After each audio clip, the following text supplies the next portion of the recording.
The rain fell steadily over the city as Ethan Calloway stood alone in the library of his enormous mansion.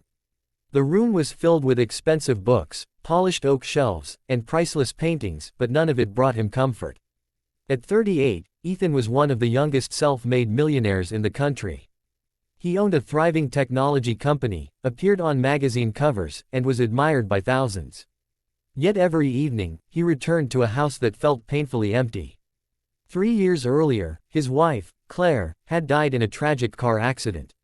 Since then, Ethan had buried himself in work, trying to escape the memories that haunted every hallway of the mansion. His greatest concern wasn't himself. It was his 6-year-old daughter, Lily. Once cheerful and talkative, Lily had become quiet after losing her mother. She rarely smiled and often sat by the nursery window holding the last stuffed rabbit Claire had given her. Doctors recommended therapy. Teachers suggested more family time. Friends encouraged Ethan to move on. But nothing seemed to reach Lily. Eventually Ethan hired another nanny. He had already dismissed 5. Some were careless. Some only wanted the impressive salary. Others simply couldn't connect with Lily. Then Amelia Brooks arrived. She was 28, dressed simply, and carried herself with calm confidence.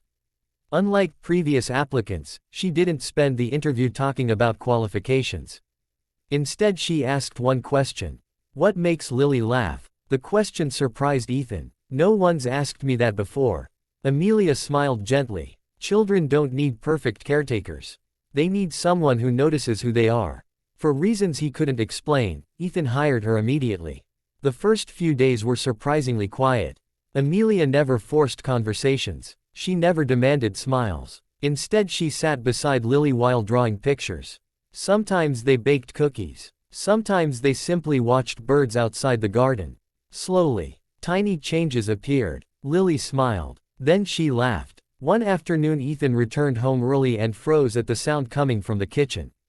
Laughter. Real laughter. He hadn't heard it in years. Peeking inside, he saw a flower covering the counters. Lily had cookie dough on her nose. Amelia pretended not to notice while decorating cupcakes with ridiculous amounts of frosting. You lost, Lily giggled. I did not, Amelia replied dramatically. The frosting volcano clearly exploded because of scientific reasons. Lily burst into another fit of laughter. Ethan stood silently in the doorway. Something inside him cracked. He realized he had forgotten what happiness sounded like. Over the next several weeks, Amelia transformed the atmosphere of the mansion. She encouraged Lily to paint. She started bedtime stories again. She planted flowers with her in the garden Claire once loved. Even the servants whispered that the house finally felt alive.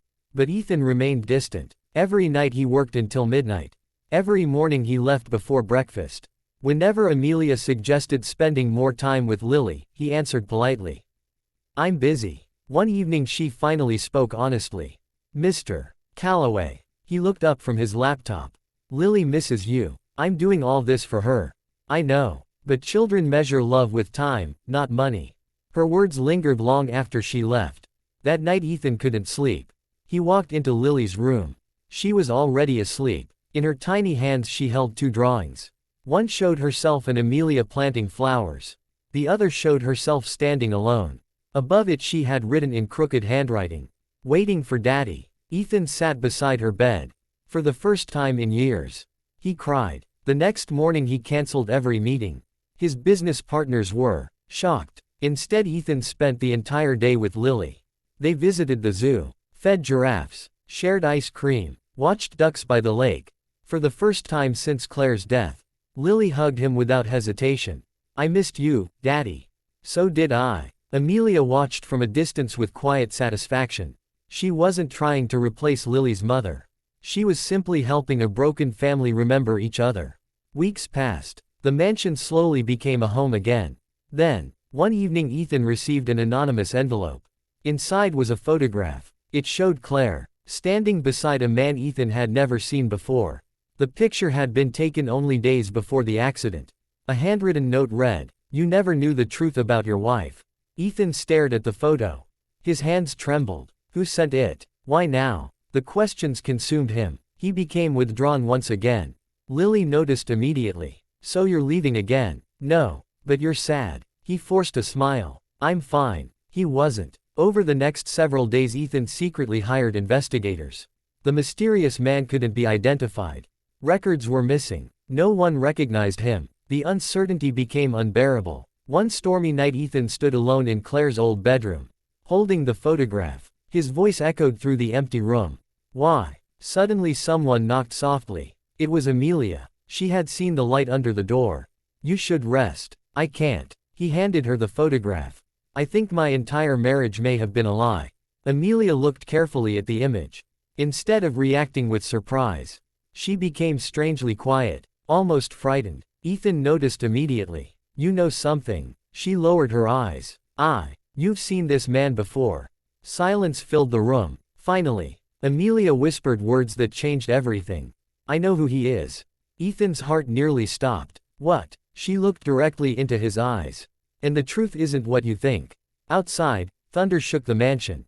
Inside, years of hidden secrets were finally ready to surface.